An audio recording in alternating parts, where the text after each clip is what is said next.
Welcome to Butterfly Gardens of Wisconsin, also known as Friends of Butterfly Gardens. Well, in the year 2011, Butterfly Gardens opened up to the public, and we've had thousands of people here enjoying butterflies and many other different species, including birds, koi fish, turtles, and other different things here. But Frogs. frogs, yes. Toads. And so I'm Jack Voigt, and my wife Marty and I started this thing back in 2011, and we already enjoyed it. But again, we're in the process of retiring, and so we hope that we have a new organization or individual to take over the gardens. And so this is going to be our final year, probably. Anyway, thank you for coming, and we appreciate the past people who have been here as well. So at this time, I can introduce my wife, Marty. What do you want to say about the gardens, Marty? One of the important things to me about the gardens is the educational aspect and letting people know how important bees, birds, butterflies, and bats are to the environment. If you like strawberries, if you like apples, watermelon, any fruit, if you like carrots, peas, any vegetable, if you like almonds, if you like coffee, if you like my favorite food group, chocolate, you can thank birds, bees, butterflies, and bats. And they create over 30% of the food we eat. So it's very important that we create an environment that's good for them. I'd like to tell you a little bit about the life cycle, and you may know this already, but you may learn some new things. I'm a teacher, so I know that it's easy to forget some things. Anyway, all butterflies, well, first of all, the mother is very smart. She lays her eggs on the type of plant her babies will eat when they come out.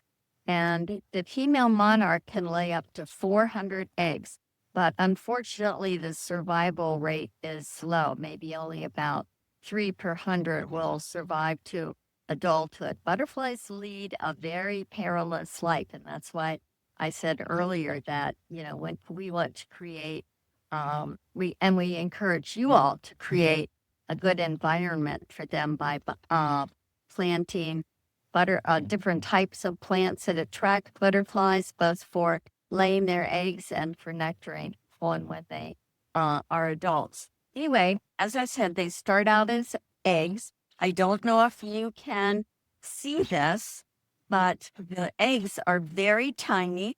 And this one is really, this is the monarch life cycle I'm telling you about. It's only as big as a pinhead. So this is greatly enlarged. And that's day 1.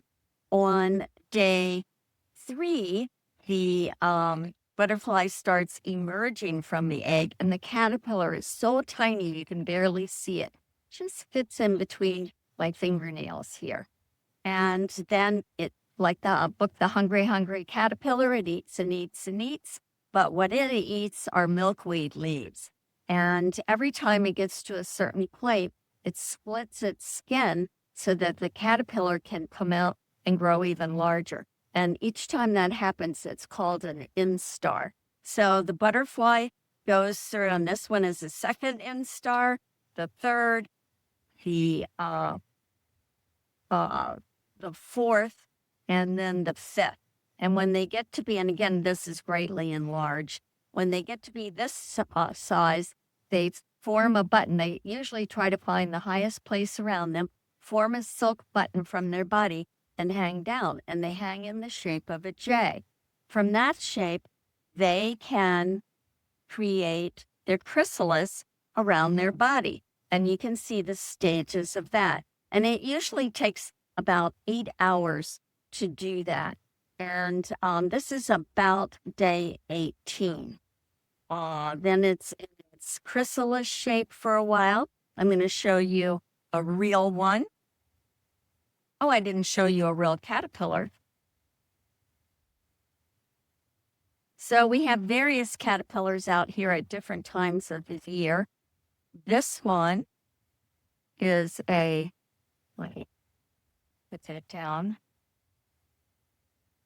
This one is a monarch caterpillar, and we often have Swallowtails. We had swallowtails the other day, and then we often raise red admirals and various types of butterflies. And chrysalides look different too. So this one is for the monarch caterpillar, and you can see the green of the caterpillar in there, and it has these little beads of a gold color and little dots of a gold. And if you look hard, you can see the butterfly in there. This one is for a Cecropia moth, and the caterpillars, I wish we had some right now to show you. They are as big as a man's finger.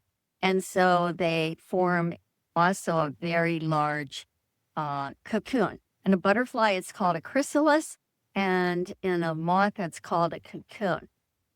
So on about day 30, the butterfly, in between this, which is day 18, and this, which is day 30, close to day 30, the butterfly chrysalis starts turning a slightly blackish color. Now, by the way, when I give you dates, it depends on the weather, because if it's really cold, it will take a much longer time to come out of its chrysalis.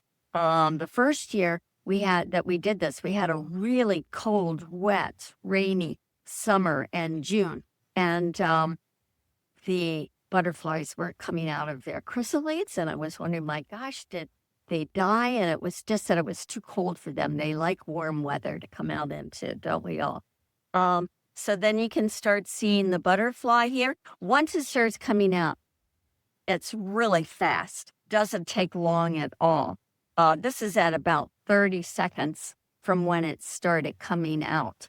And then once they come out, they need to hang and dry because their wings are too fragile. And if we put them out here, they might not survive. And so that was a red admiral, by the way. And as you come out to the gardens, you'll see different butterflies flying around. So again, thank you so much. Our next segment is going to focus on the monarch migration. A lot of people do talk about that because in the fall, a lot of the monarchs from this area will pursue other environments, of course, being in Mexico. What happens is at the end of August, the weather changes a lot. And when that happens, the monarchs will stop mating. When that happens, they want to fly to Mexico because they know if they stay here in Wisconsin or in the Midwest, the winters are so bad, it'll kill them. Therefore, they want to be able to survive the winter. So over millions of years, the monarch butterfly has flown to Mexico and about 15 miles west of Mexico City. So they arrive probably the first week in November. What happens is that at end of August, when they leave here, they have not mated. They will pursue that environment in Mexico. And next spring, about March or April, they'll fly from Mexico to Texas. When that happens, the monarch butterfly will then mate and will generate a new family of butterflies, of monarchs in Texas. And then their offspring will fly to Wisconsin and they start reproducing again. So every 30 days, we'll have a new monarch generation in Wisconsin. And that can be 4 generations or 5 generations. And sometimes even monarchs will fly from Wisconsin in a 3rd generation to Canada. And they have another generation in Canada, and then they fly back through Wisconsin back to Texas. That's amazing. But I call that the super generation end of August, because those butterflies will live between 7 and 8 months, where the other generations, the first 4 generations, will only live about 30 days after they have been coming out of their chrysalis. So again, here is the map of the United States. There's actually 3 different locations of monarchs. There is the Western monarch, the Midwest monarchs, and the monarchs in Florida. Florida monarchs never fly to Mexico. Only the ones that are in the Midwest will fly to Mexico. The ones in California will stay in California. For example, during the summertime, they fly up to Washington and state of Oregon. And then the fall, they fly back to California and stay in California. So that's the monarch migration in the United States. There are also monarch butterflies in Hawaii, by the way. And that's another generation. They're all part of the same species, but again, you won't believe this, but if a monarch from Midwest, you take them to California, they want to fly back to the Midwest, but they can't make it because of the Rocky Mountains.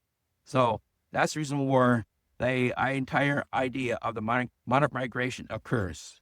Again, thank you for viewing this, and hopefully you'll have the opportunity to see the monarch migration in the fall as they move to Mexico. Hi, so welcome to Butterfly Gardens. The first thing I'm going to do is tell you a few rules to help keep our butterflies safe, and then I'm going to show you how to feed butterfly. And parents, I ask that you please listen to the rules too. You don't want to run out in the gardens, then you'll scare the butterflies, and you want the butterflies to come to you. If they land on you, and they're more likely to land on you if you're wearing bright colors, but if they land on you and you're a little nervous about that, don't brush them off. Just kind of wiggle around a little bit, or ask your parents to help you with that. You want to watch where you walk, because butterflies like to hang out in the gravel, and they get their nourishment from the gravel. So now I'm going to show you how to feed a butterfly. Kids should be around 6 before they can do it by themselves. So parents, you'll need to help the little ones. You want to get a Q-tip dipped in our magic potion, otherwise known as Gatorade. And I'm going to use a dry one to show you how to do this. First of all, you are going to pick up the butterflies. Touching them messes with their scales. They're tiny, delicate little creatures. And if they lose some scales, they can't fly as well. So if a butterfly is on a plate of food or on a flower or a leaf or something like that, that's the easiest way to pick them up. So you've got your Q-tip, and you take it in between the antenna and down underneath the butterfly. Butterflies taste with their feet. Would you guys like to taste with your feet? I didn't think so. Anyway, you try to pick them up on the Q-tip, and you wait until they have a couple feet on the Q-tip so it doesn't hurt their legs. Then after you've held the butterfly for a little while, if you're tired of holding the butterfly, you just set it down on a platter of fruit that's out in the gardens. And if there's no butterfly on your Q-tip and you want to get rid of your Q-tip, then you throw it in a glass container that's out there. So we hope you catch butterfly and go enjoy.